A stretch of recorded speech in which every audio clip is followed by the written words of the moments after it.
Hello and welcome to Coffee is for Closers. I'm your host, Tim Brigham, and if this is your first time joining us, this is your traditional coffee appointment with a realtor. But not just any this time, this is the best of the best. This is the guy who sets the standard in Chicago for breaking every single record, running over everybody else, top producer multiple years in a row, the one, the only, Matt Laricy. Thanks for having me on today, Tim. I appreciate it. We're very happy and blessed that we were able to finish as the top agent in Chicago last year. It was a challenging year. We were happy that we were able to, thrive in a down market. Although it wasn't our best year ever, it was nice to still come out on top. So we appreciate you having us on. Also, I appreciate you joining us again. Our last interview was awesome, but I would love to hear from you on this last year and what your numbers were, for those who aren't aware. We finished, what, a little over 250 something? 255? 258, I thought. Something like that. Yeah, 258 million, 450-ish plus or minus transactions. So that's down about 40-ish million from the year before. So I just think about the losses instead of the wins. But I mean, overall, it was a strong year. I mean, a lot of people who would do 450 plus transactions would look at that as a success. I still kind of look at it like a failure. I remind them all the time about that, like we should be doing better. But I mean, overall, it was a strong year. What I love about you and your social media presence is that you're always building up your team. You're always building this giant brand of who's behind you. So Could you introduce your team? Yeah, so we have Jamie here, who's been with me for about 4 or 5 years now. I've been with him for almost 10. Okay. It's awesome. I don't know, something like that. And she's our transaction coordinator, kind of manages everything else kind of at the office as well. And then we have Gretchen, who has ever-changing last names depending on which day of the week it is. And she handles all of our buyer side scheduling, and lately has been doing some listing site scheduling as well. So she's kind of managing a lot of the back end stuff. So if our buyers need to schedule a tour last minute or have a question on property, she's the one that's been handling that. So these two do a lot of the heavy lifting in the background to make sure that it's a very smooth process, because at the end of the day, all people care about is having a good interaction and a good experience. And these two are two of them that really help make it easy on us. I can tell you that I've done deals with you, and these two are fantastic. The communication is above board, right? Yeah. It is impressive, and I'd love to hear from you on. We know a little bit about Matt, but we'd love to hear from you too. Yeah, they're like B+. They're getting to that A category. We're hoping the 2024 is gonna be the year of the A rating. We're hoping for. So.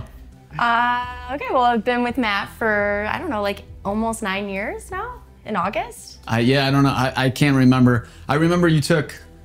God, we've had a lot of assistants. Over the years. The only one that's crazy enough to stick around. Yeah, right. Yeah, it takes a special breed to kind of deal with it. You have to say like if you're a mind reader or not, right? A lot. Yeah. All right, so hold on, right? You always run the show. I want to hear what you just said from her. Why is it crazy? Working for Matt. What is he talking about? Well, volume-wise, we do a lot more than anybody else, transaction-wise. So there's a reason for that, because we have really good systems down. And you're a real estate agent. Most agents don't have an assistant on the back end helping them. They're doing everything on their own. And mainly my job is strictly on back end stuff. So when somebody has a question and he's running around with a client, I can answer that question. And then he can talk to them later and be like, is there anything else that I didn't answer? And also just like, emails, follow-up, calling somebody. So many people don't call clients. They don't explain something over the phone. And an email that's explaining something can be a lot better if you just call somebody and explain it to them and actually know what you're talking about, because a lot of people don't know what they're talking about half the time or know how to properly explain something to somebody. This show is really about agents, right? It's to inform them on how they can improve and maybe get something back, right? You and I were talking earlier about kind of going through contracts and those types of things. Can you expand on that a little bit?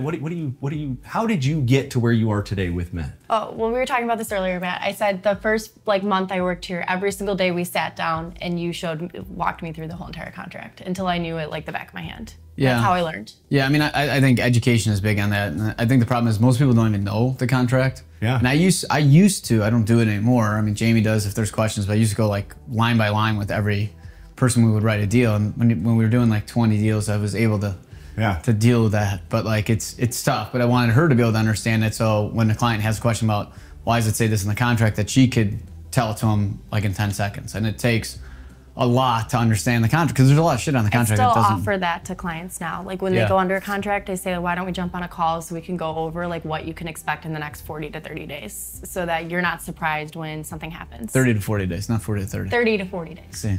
What I find the most impressive is that even though you do the volume that you do, what you're saying is that the customer experience is always the most important part. They 100%. still get treated, you know, like they're the most important client, regardless of the amount of volume that you do, right?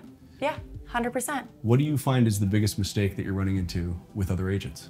I think a lot of people go on vacation sometimes and don't even call their clients back or like know what's going on in a deal. Like a lot of the times when something's problematic, I'm telling the other agent that it's problematic. They don't even know what's going on. Or maybe they're just acting like they don't know what's going on. And on my end, like there are problems that you run into on loans, condos, and I think it's a big part to call the other agent on the phone and say, this is the problem we're running into. This is the resolution I have to fix it. Can you get on the same page with me? Wow, that's awesome. How do you two communicate? Like, what's your communication style? Matt hates when I work from home because all we do is call to each other all day. It drives me crazy. I mean, like we're an open office setting, so it is very like laid back and loose. And you know, Jamie and Gretchen, they're two very moody people, so it's tough on me because I have to put up they have big personalities. We bite back. And they're constantly yelling at me, and then I have to come home. I have to tell my kids I got yelled at again by Jamie and Gretchen, and it's just been like really tough on me. And they're both very moody. So I mean, like I just think it's like having a good open dialogue between all of us is what makes a big difference, you know, and being able to be comfortable enough to be able to be okay when they yell at me, that I could be, you know, have thick skin and feel okay about it. But I mean, you have to, you know, I've said this many times before, but you have to be a team that like plays well together. Mm-hmm. You can't have 5 Michael Jordans if they don't play well together, you know? Right. And I think, you know, everybody on the team, we really want to make sure we have the right fits. That's why we hire very slow and we fire fast. I mean, we've hired a wrong fit recently, and it's nothing wrong with the person itself. I just don't think it was the right fit for the team. And, you know, we want to make sure that everybody that is in their role is going to gel really well together. Yeah, I remember right down the street, I used to have my first office that we set up. Yeah. My window faced actually your office. Yeah. Right? And so I've watched over the years you grow your team, but you, without question, have very strategically put people on your team just because of, you know, you see some of these people that just add so many people and you don't know if it's the right fit. Yeah, I mean, last year we had 3 less agents and like less people. This year we're still 1 less than we had 2 years ago overall. 2 less actually, because didn't we have another assistant as well? Or we've had 4. So maybe we're 2 people less. It's quality over quantity. Yeah. Yeah, and like agents reach out all the time, but like you know, we've had some big agents reach out to us recently and we're like, we just don't want to take people on to take people on. Like you have to have the right fit. It's really big for us. How big is your team right now? 9 agents. 9 agents, 3 assistants. Yeah, and we got like off-site marketing people now. But, wow. Yeah, so 12 total, including staff, which is small compared to the other bigger teams, you know? Gretchen, I'd love to hear from you too. What's it like working with Matt? So I've been working with Matt for 2 years now. This is my first time in the Two short years. Two short years. This is my first time in the real estate industry. I came from exotic cars. Oh, wow.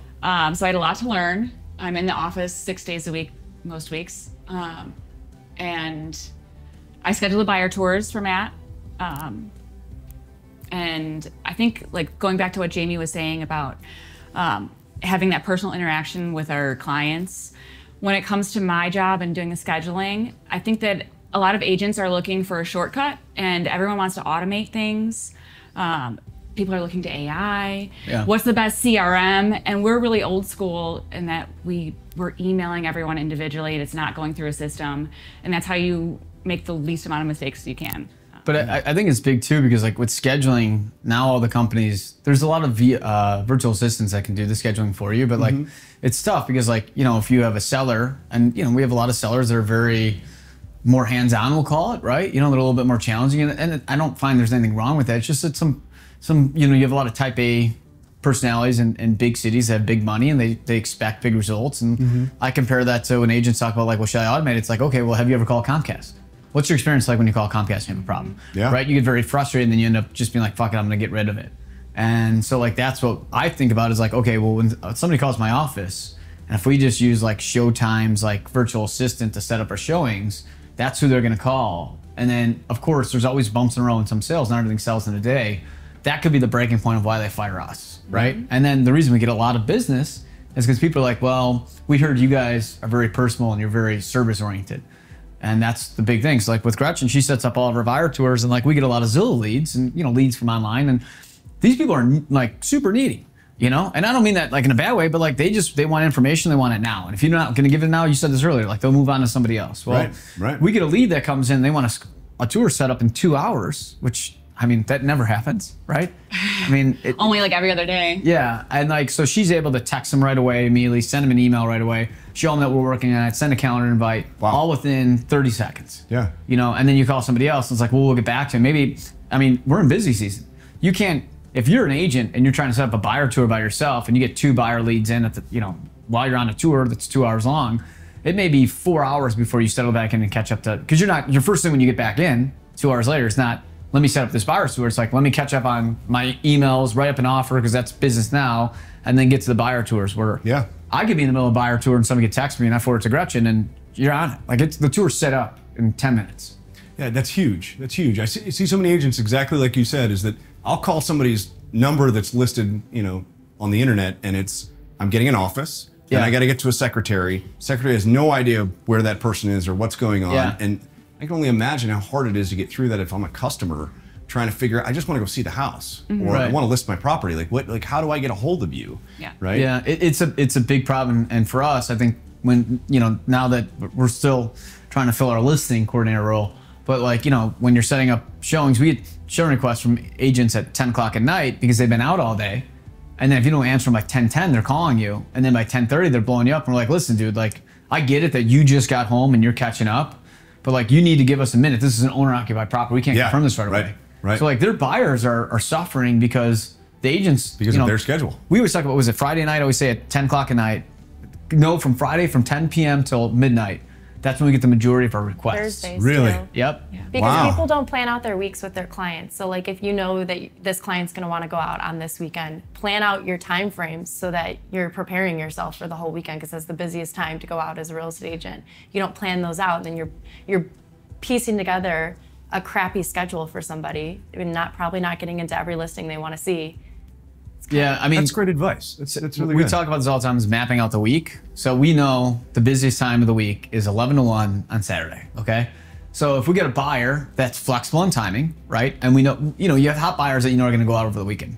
So what we do is we schedule them now. Like, so if it's Tuesday, I'm like, okay, let's put them at 9 a.m. to 11, okay? Or ask them if they're open post 2 o'clock, right? So this way, we already have them booked, and we leave that 11-1 open because we know it's going to be so booked. And that's a big thing to do. And we're constantly always trying to punt buyers to timeframes that are like a little bit easier to accommodate for.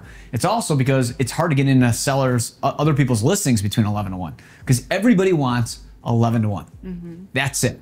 So by mapping out your schedule appropriately, it's good. But the problem is a lot of agents, they don't plan ahead. So we get all these calls at 11 or midnight on Friday night, and they want to see something at 11. It's like, you just can't do it, So if you're listening to this, right, here's what the biggest piece that I'm taking from it. Map out your calendar. Make sure that you know in advance what's about to happen. As a mortgage lender, we reach out on Thursdays to say, hey, how's it going on search? Have you looked for anything? And we're trying to get it so that way the client will reach out to the agent, because you don't want them to do that on Friday night, because you're probably booked solid by that point, right? Yeah. I don't know where to fit you in, and now you're trying to figure out that schedule. That's huge. We have a good enough team and a good enough system that we're able to accommodate stuff on our listings, which is great, but like other people don't. And that's like a huge problem we have. And like during busy season, it's like you could feel, I think the reason why a lot of agents are snap on us a little bit more is that they're overwhelmed and they can't handle the pressure. 100%. And then they lash out at us, and then they belittle us. And then when people are like, oh, that Laricy's an asshole, it's like, I'm not an asshole. It's like, you attacked me. And like, this is the thing I hate about this business. They're so passive aggressive. They send these like complete jerk passive aggressive texts.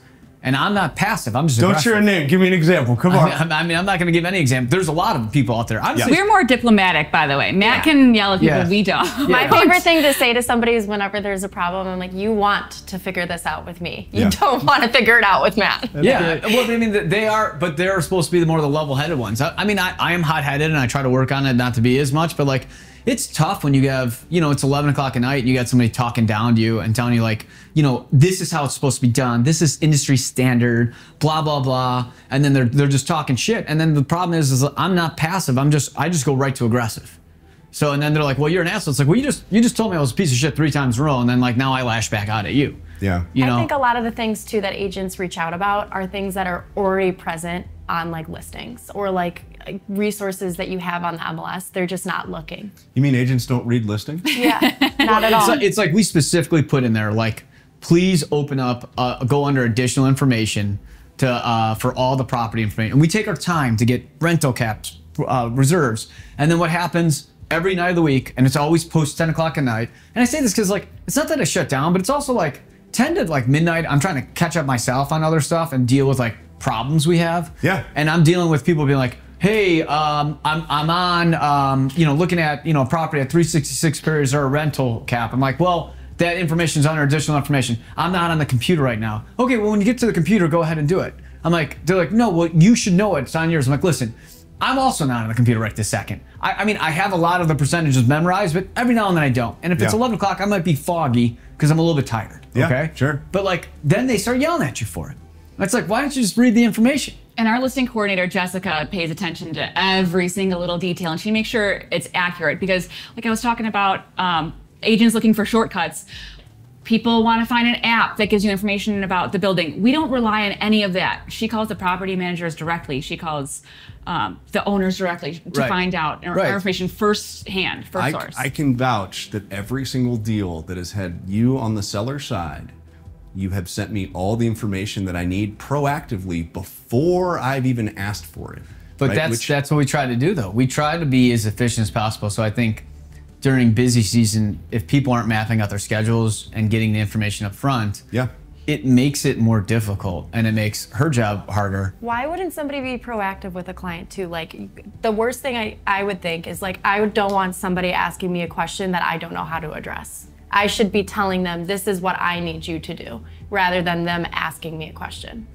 To close this up, my favorite response is that's not my job. Yeah. Because here's the thing, you're in a negotiation, right? We're trying to all get a deal done. Yeah. You're telling me that you're not willing to work with me as a team player. Like I will do whatever you need me to do. So if I'm asking for something, that means I need your help so I can do my job, right? Exactly. I'll do whatever, even if it's not my job. I've even gotten calls from agents saying, hey, how do I fill out this contract? He told me that. I thought that was crazy. It's a thing. I mean, but here's happened. Here's the thing, it's though. Okay, like, but I don't mind if somebody calls us up and is like, and this happens every now and then. We get new agents, they're green, and they'll say like, hey, Gretchen, I don't know how to set up, like, I don't know how showing time works, or I don't know how to do this. Sure. And they're more asking, and they just don't know, which is like, it's fine. Yeah. But like, what I have a problem with is like when they don't know, so then they like attack you because they don't know, and that's where I have like. Lose it a little bit because it's not once they'll call you. They'll call you like 8 times in a row in a 10-minute period. And they're freaking out because they just got to get it done, right? Yeah. Because they probably got to go pick up their kid or something like that. So like because they got 10 minutes at that minute, it's now my problem to tell them how to build their business. Yeah. And it just it drives me crazy. And during busy season, you have to remember, I don't get one call like that. I get like 30 calls in an hour that are like that from, you know, single like newbie agents. And I'm just telling you right now, you get 30 calls in an hour and 4 of them are from the same person, you know. It's a lot. You know, it's a lot. And it'll be a listing that belongs to an agent on our team, and Matt doesn't really in charge of that listing, but his name, he's the managing broker. And it says call so and so. But it specifically says, please do not reach out to Matt. Call Jamie. I think the problem is with a lot of agents don't understand how to use the MLS, don't understand how to fill out contracts, and there's resources with your association to do that show you how to do it. I took every single one of those classes, so we require people. We talked about this earlier that you even go and go to Chicago Association Realtors and just do it again, I right? still do the classes sometimes because it's good refresher. Yeah. Like what's new, what's coming on, what's something that can change up like our business to make it easier for me. I love it. I love it. So Matt, talk to me about the future, right? We've talked about the past, we talked about transactions, but what do you see happening this year and what's your market outlook? So, I mean, I think we're going to have an unbelievable first 5 to 6 months. And, for the first, this is being shot right now in mid-February. So, like, it's going exactly as we planned it was going to be. I mean, the market's crazy, which is good. I think by June, the summer shift's going to hit. We're going to hit that shift hard. I think from like end of June till November, it's going to be a very difficult market for most people. It's an election. It's going to be a very bloody election, and people are going to be very nervous to buy. There's going to be a lot of fear mongering. I think after November, actually, I think we'll have a really good holiday season. I think holiday season will be great. But I do think there's going to be about a 4-month period where people are going to be wondering what they're going to do and crying and hurting. And that's why, I mean, I don't take vacations till July 1st, because this is when you make hay. These are going to be the best 7 months we're going to have, and that's what you can do. What'd you cancel? I did. I canceled my 40th birthday. I was going to do my 40th. I mean, 40 is a big birthday. Isn't that crazy? That's a big one. What? I am kind of freaking out about turning 40. I don't know what it is. I think as we're getting closer, like I don't want to call it midnight. What's your birthday? Huh? It's March 24th. March 24th. So, turned 40. Okay. Yeah, and I had a whole trip planned to Napa. I mean, I was doing it big. I mapped it out like 8 months ago, so I wanted to make sure I had it. And then after the first, I just was like, I'm canceling this. Because I knew, and it was before it even got really busy. Was it January 2nd, 3rd, something like that? He just walked in. He's like, I'm canceling my Napa trip. I'm not even going to enjoy it. Yeah, because here's the thing. And he's telling the truth, I believe. Yeah, you're not going to have fun because you're just going to be on the phone the whole time. So I punted it till July 3rd to the 7th, because I normally always go during July 4th because it's slower. And those are the sacrifices you have to make. So when people say like, well, how much do you want to see during busy seasons? Like, to me, I think 40 is a big birthday. And I'm like, I'm willing to give that up. And I'm not willing to take, 3 days off, during busy season, because I want to make sure that we win.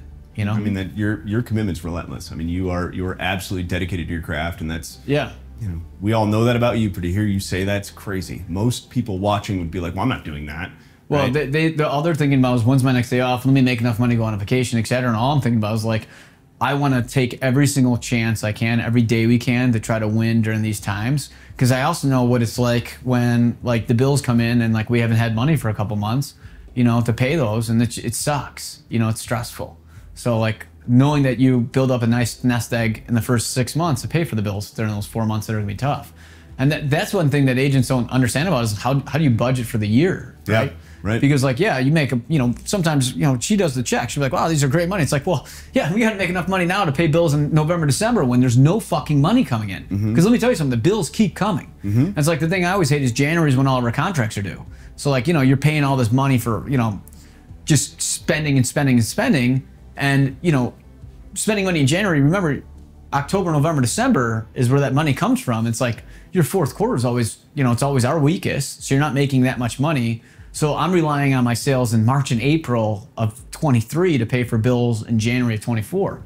So that's what I think about when money comes in, especially for agents out there thinking about, let's plan our year, budget appropriately. Right. Right now you should be saving for October, November, December.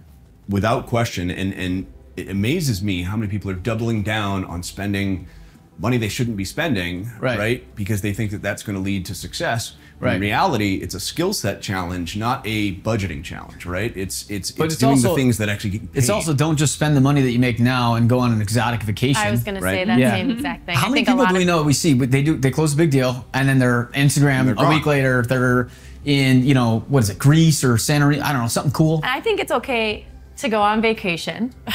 I know Matt's not going to like that, but I do think that you have to financially plan out your vacations and know when it's a good time to go, and not just like, just because you have money doesn't necessarily mean you should spend it right away. Right. And plan for the future, right? Yeah. Deals fall apart. Stuff happens. Yeah, but I mean, I think we're also thinking, some expansion on our front. So, our beyond this year and the next probably 12 to 24 months, we're going to start a team in the western suburbs and one in the northern suburbs. Oh, wow, talk about that. So we referred out about $250 million in the last 3 years to the suburbs. So, it's just, and a lot of people, let's say the majority of our clients are, 22 to 40, they're having kids and moving to the suburbs, and then we refer them out to John Smith, and then John Smith has our client, and then he gets, because you're only as good as your last at bat, right? So now all they remember is them. And then the problem I was having is we're referring it out to these people, and then we see these people in the city. Now they're coming to our territory, there's no two-way street. And I kept seeing it, and now I'm like, this is just BS. And, with the suburbs being more popular than the city, and I think that's going to be a trend probably for at least another 3 years, we're just leaving a lot of money on the table. Is that the first time you've talked about that on camera, that you're going to the western suburbs? Is this an exclusive? I feel like you've dabbled, like kind of hinted, but yeah, that's... Yeah, I mean, we're going to have a team. We're going to have a team that specifically works, you know, Hinsdale, western suburb areas, and we're going to have a team that works like Winnetka and North Shore areas. So get ready. If you're in the western suburbs, Laricy's coming. Well, there's a new sheriff coming in town. I'll tell you that right now. I'm telling you that right now, and I'm going to crush everybody and everything like a bug, because I will tell you, we're going to bring our systems to these areas, and we have the clientele for it. And I'm not saying this is going to be an easy road, but within the next 4 to 5 years, we will be a top 5, if not #1 agent in each one of those areas as well as remaining king downtown.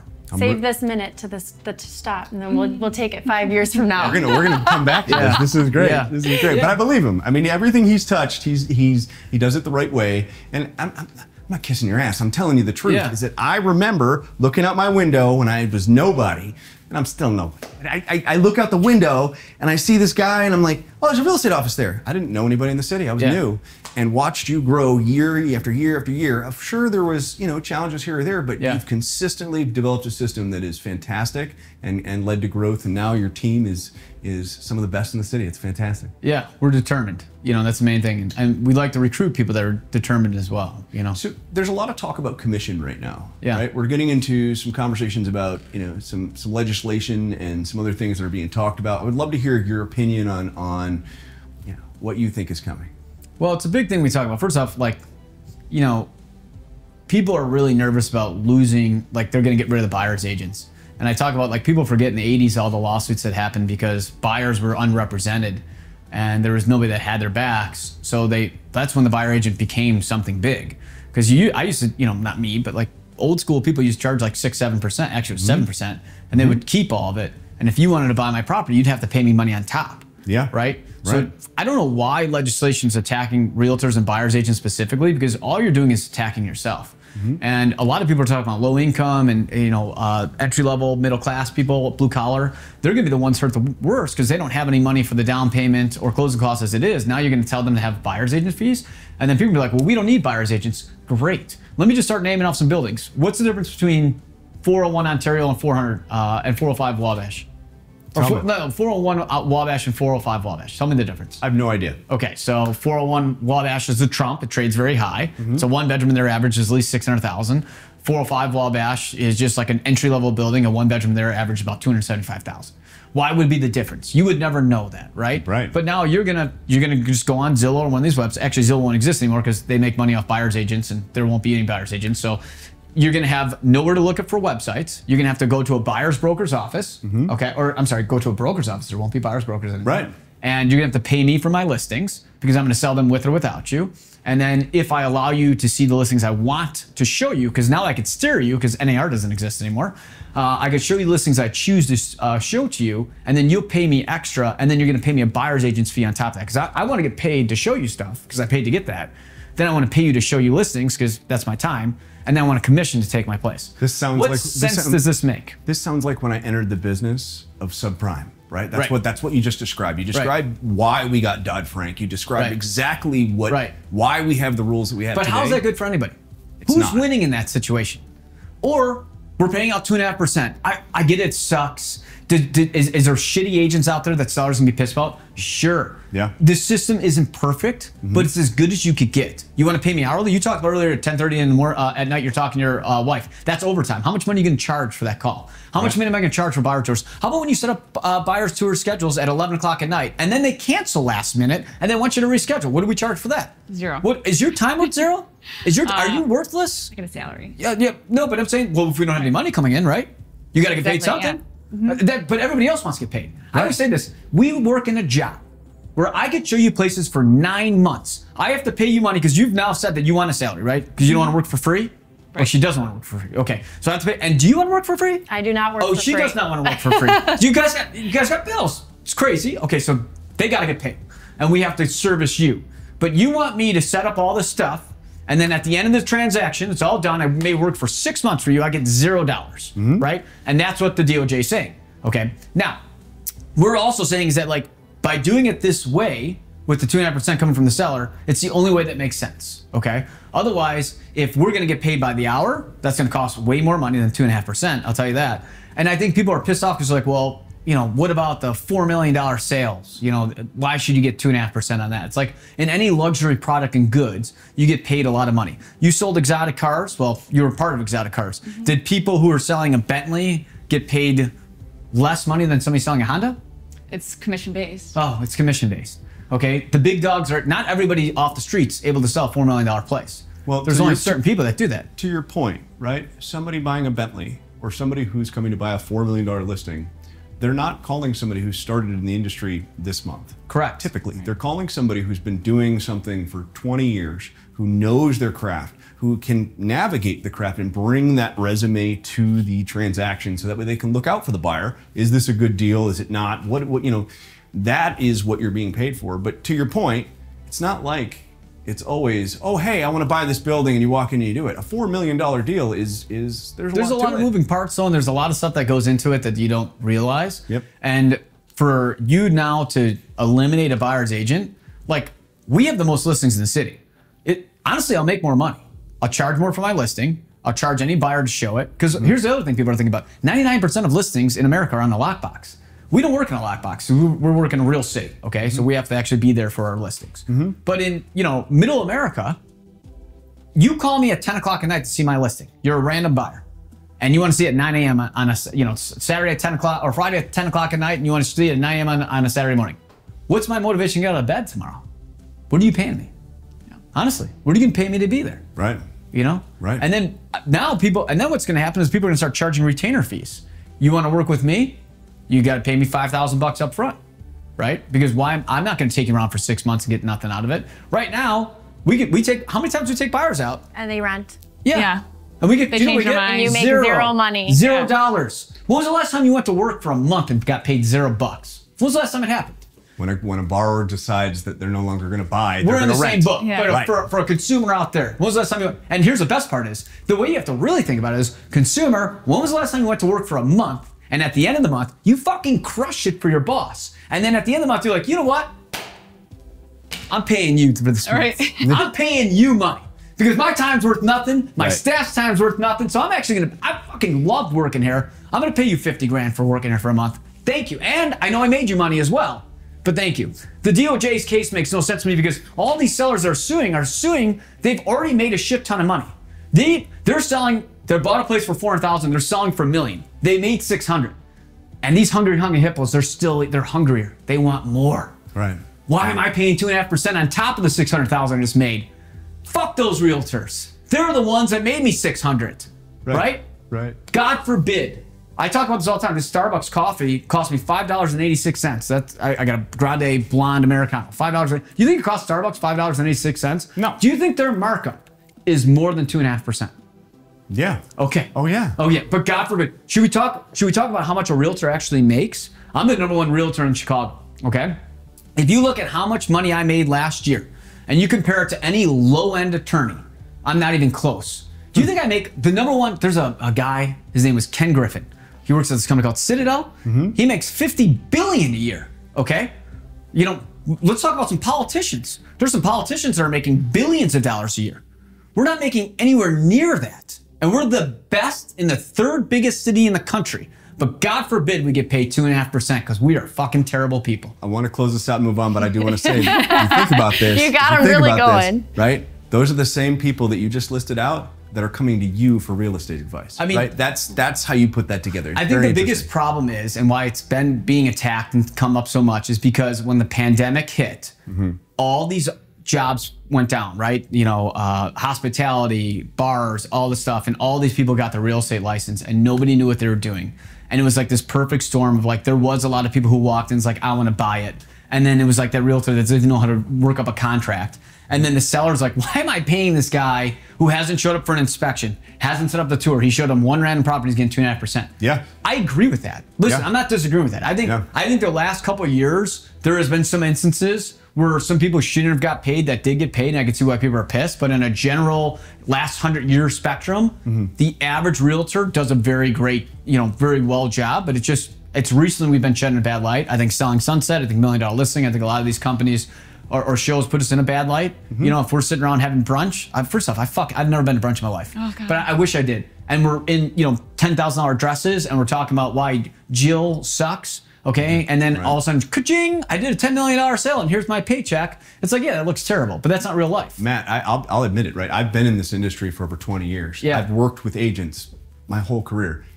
It wasn't until recently, and I've talked about this openly, it wasn't until recently that I really got to see what it is that you all do for a living. Yeah. Because I assumed what you're talking about. You walk into a property, you're like, hey, this is great, you want to buy it? Sign here, right? It's not that. There's tactical approach, there's strategy, there's all kinds of legal ramifications, there's things that you need to be, but more importantly, you need someone who knows what they're doing to protect your biggest financial asset that you're ever going to buy, right? Especially when you don't know what you're doing. It's number one. Yeah. That's what I say to people all the time. I'm like, you're going to take all of the money you've ever saved in your whole life to buy a house to live in, and you're just going to use somebody you find online that you think it looks hot.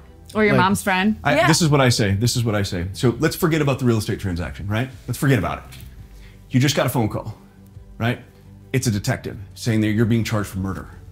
Now, I don't think you're a murderer, but what's the first thing that you're going to do? Call a lawyer. Are you going to go to Groupon to find your lawyer? No.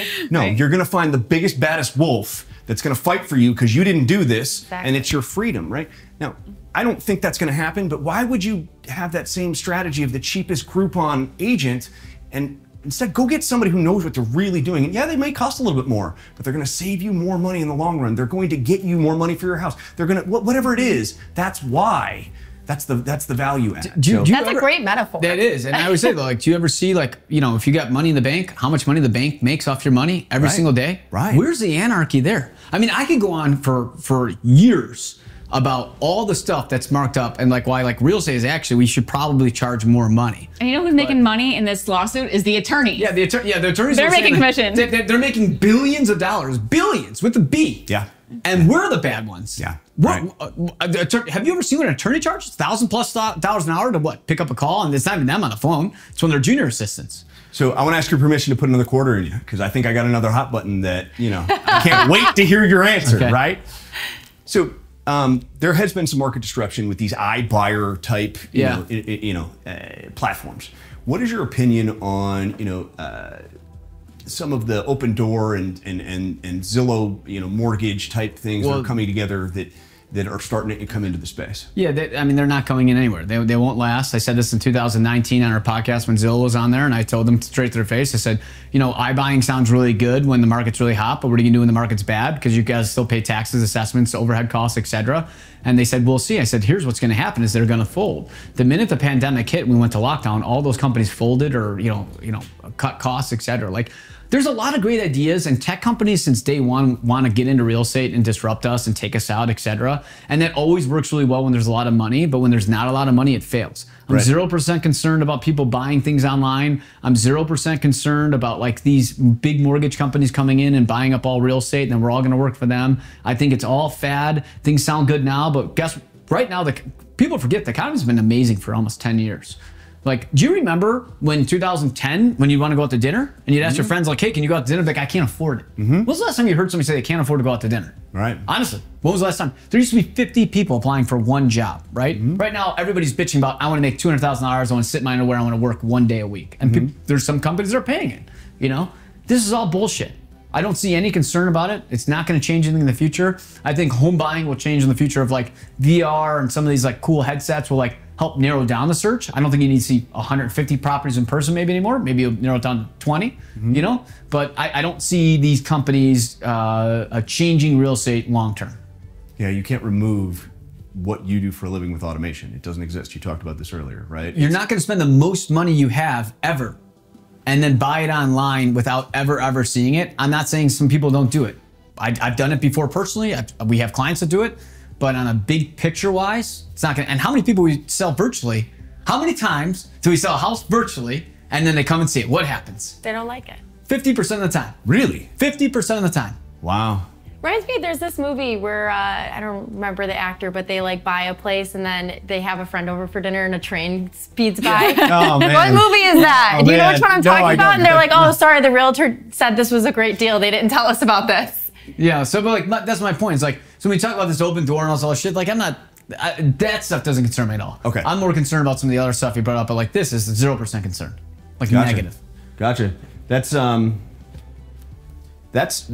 really good to hear, because I think that every once in a while you have these new things that show up. It's the coolest, latest thing, and it comes and it goes. So we just kind of have to deal with it, and you adapt or you die. Right, adapt or you die.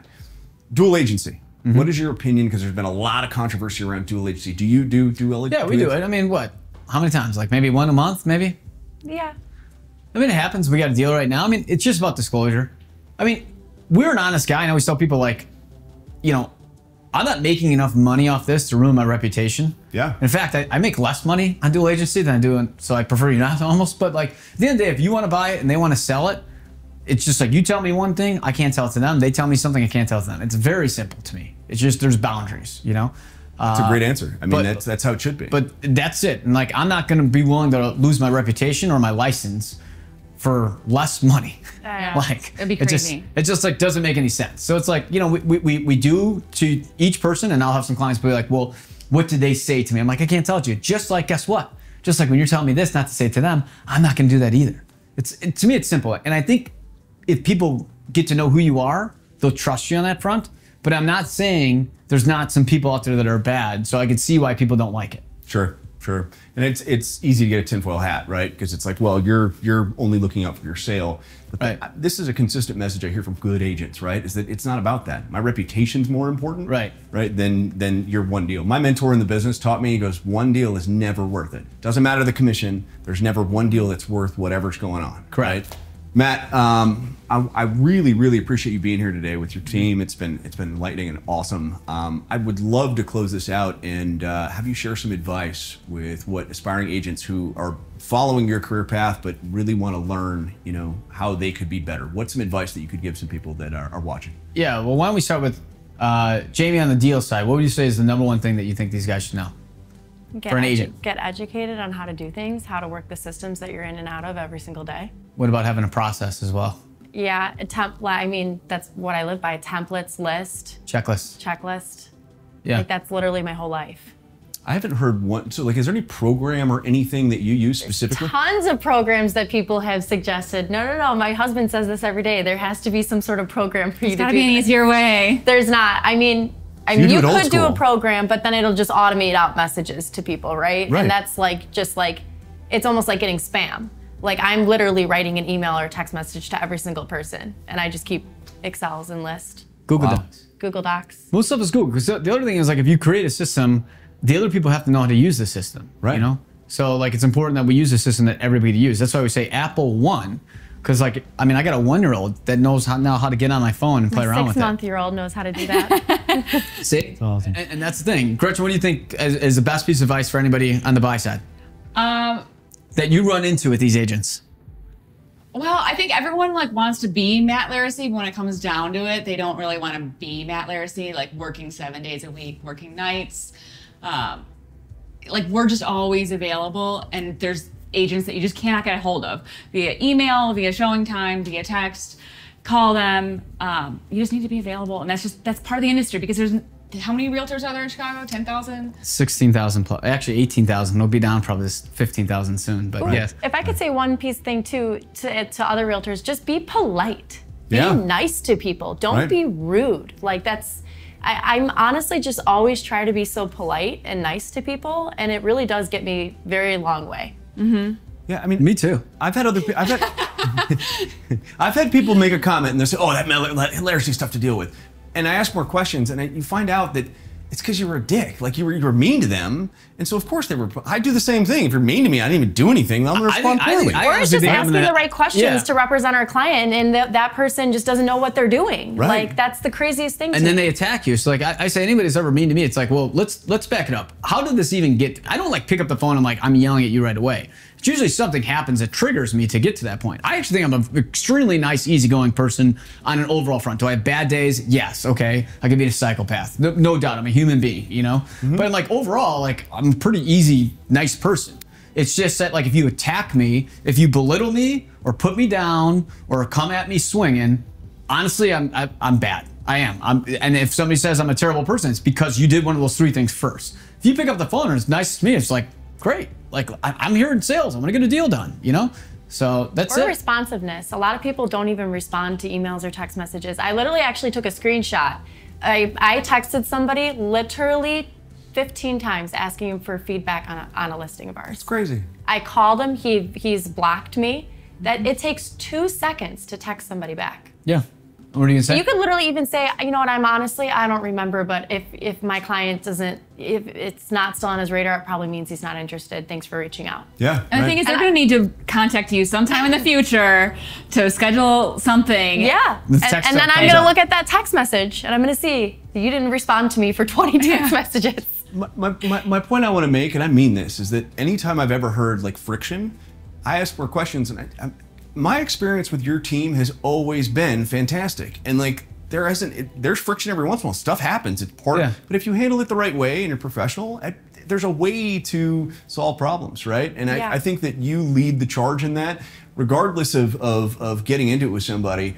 Look, that's why I would hire you, right? It's that I want somebody who's going to fight passionately for my side, right? You're representing your client. Here's the thing, though, too, is that I have such high expectations for the industry and for myself that when you don't bring the A game, then I'm not going to deal with you. I heard saying one time, and it's really resonated with me. I listen to a lot of like motivational stuff when I run in the morning. Yeah. And Kobe Bryant was talking about like Shaq was complaining because he wasn't getting the ball, and it's because Shaq like missed a couple shots. Yeah. And he finally said, when Shaq was like, "Dude, you got to give me the ball," and Kobe said, "Listen, like you could get it if I miss, but it's not my problem if you're not going to make the basket. I'm not giving you the ball because you're not making it tonight."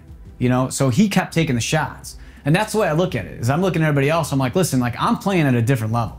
Like if you're not gonna play with me at this level and you're gonna come in and like half-ass it and then come at me after that, like then I don't have the patience for it. Because everybody that has a problem with realtors, it's because people are half-assing it. You know, they just want to get by, they want to get a quick sale to go on a vacation, and then you come at me attacking me and it's like, see, I'm up here. I'm not coming down to your level. Right. I hold myself to a higher standard and I expect everybody else to hold this industry to here. So my best piece of advice to everybody out there is hold yourself to a higher standard and work your way to get there. Not everybody's gonna get to the top right away. I mean, it took us almost 20 years, okay, to get to the top. I mean, it was 19 years before we became #1 in the city. Think about that, 19 years, okay? And if you don't hold yourself to a higher standard, then nobody else is gonna hold you a higher standard, and everybody will look at us in a negative way. It's not just your social media. It's not just your client base. It's how you hold yourself professionally. It is absolutely everything about it that you need to make sure that you are learning, constantly, researching, constantly improving, having a system that works well and is efficient, right? And I beyond appreciate everything you've shared today, and thank you for your time for coming in. Yeah, thanks for having us on. Thank you. Good seeing you. Nice. Thank you. Thank you. Appreciate it. No worries.